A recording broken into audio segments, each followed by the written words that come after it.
Talk about Naomi Campbell. Talk about Naomi Campbell. There's Naomi your mentor. Relax. I'm here to tell you today what happened. So, in December of 2020, Naomi was coming to Nairobi to do some shopping. She was on holiday, but on a remote place. So she was in Nairobi doing shopping. And I texted her and she told me she's in Nairobi. So I was so excited to meet her. She was the first celebrity I was ever going to meet. Guys, I was through the roof. She texted me, she was like, hey, I'm here. She texted me the location. I went directly. I went with my brother. So my brother and I, we met her, we did some shopping. And as we're shopping, she's like, oh, the plane that's taking us back actually has couple more seats. Do you and your brother want to join us on holiday? Hell yes. So I was like, oh, that would be so lovely. But I texted my dad, I said, hey, get the car ready, I'm coming to the house.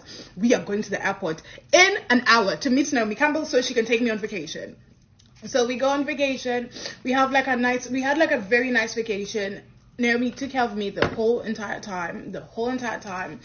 We were staying on the beach, we were doing this, and then like this, that, eating, just having fun, what people do on vacation. And this one time we were on the beach, Naomi was like, oh, we should do a documentary, a film about you live in Kenya. And I was like, oh yeah, that's fantastic. She introduced me to a couple of people in Hollywood. It was so lovely. So a couple of people she was on vacation were coming to Nairobi after the vacation. They were staying at the Kempinski. So I went to see them at the Kempinski when the whole thing was over. So I sat down with them. I was talking to one of them, and one of them was like, oh, it's so, like, how did you meet Naomi? And I was like, oh no, I texted her on Instagram, blah blah. And she was like, oh yeah, she told us like she made you and she built you and she made your career. And I was like, what? No, that's not what happened. And I was like, you mean like helped me and like promoted me? And she was like, no, like what you have is because of her. And I was like, oh yeah, no, that didn't happen. It is very important you remember that part later. Okay, so time goes by. March 2022. We have jumped into March 2022. I get a phone call. My phone is ringing. Naomi Campbell. Oh, so I pick up, I'm like, hey sis, like how are you doing? And she's like, Elsa, how dare you? Oh, so I'm in shock, right? I don't know what's going on. So let me tell you what happened, the context of this phone call.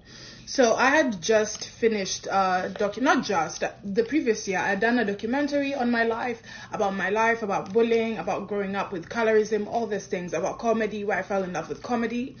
So the film was debuting at Tribeca Film Festival, and someone from Tribeca asked Naomi if she was coming, and Naomi thought the film was the film she had suggested to me on the beach about me leaving Kenya. So I was like, no, that's not what it's about. I tried explaining to her, and then she was like, I'll sue you for the rights of this movie, and I'll win, right? So I'm like, oh my goodness, I'm like, this is crazy. I'm telling you, it's not about that. So I tell her, let me call you tomorrow. And she asked me, like, why didn't you tell me when I told you at the beach? And I was like, you're Naomi Campbell. Like, I was starstruck. Like, it took me very long to, like, process that moment. And I was like, I'll call you tomorrow. So the next day I had a flight. The flight I was taking from Botswana to Ghana, where I met that guy, actually. That's the time I was taking that flight. So I was supposed to call her the next day, but it was a 22-hour flight, and in Ethiopia, there was no service, so I couldn't call her. So I called her the day after. Immediately, I landed in Ghana. So she's the first person I called. I'm like, hey, blah, blah, like, are you free to talk? And she tells me, you were supposed to call me tomorrow. You were supposed to call me yesterday. You didn't call me yesterday, which she was very right about.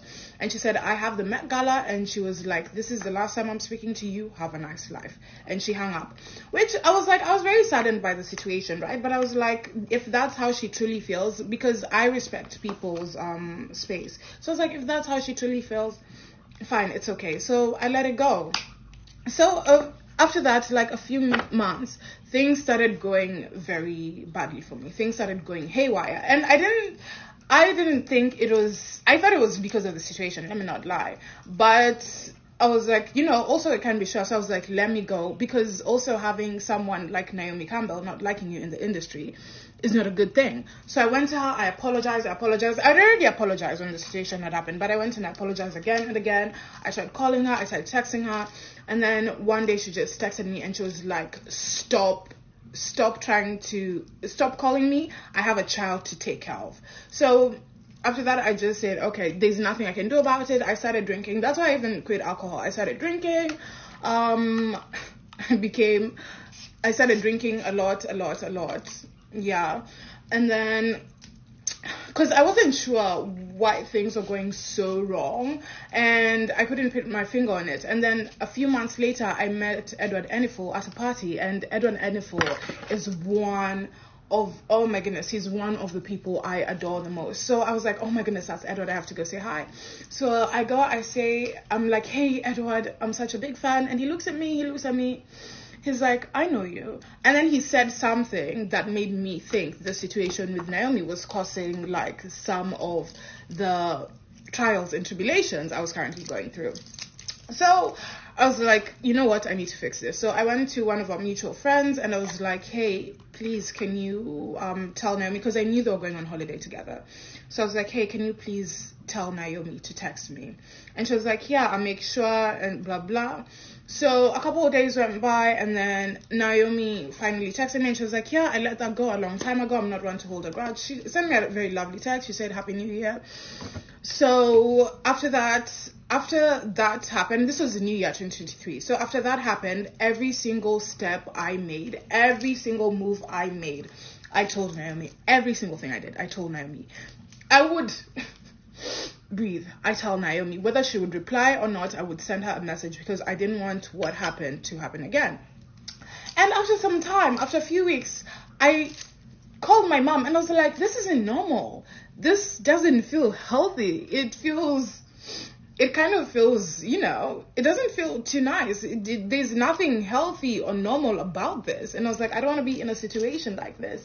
So after that, I just decided it is healthier for me to completely remove myself from the situation and get myself out. And you remember earlier when I said my friends said, the ones Naomi had introduced me to, when they said, oh, Naomi had made you. You remember when I said that? So I just want to acknowledge that and say that even through all this, right, even through everything that happened, first of all, number one, obviously I played a part in it because I am part of the story. In any situation you are in, you play a part, you play a role, and I had my role, and I apologize for my role. And something else, when she said she made me, I'm not going to speak on that, but I will say that Naomi did give me a lot of credibility, especially when I first entered the industry. She gave me a lot of credibility, and that's not something that I can just say, oh, you know, this happened, and Naomi, blah, blah. I can't say that. She did hold me up high, and she introduced me to a lot of people.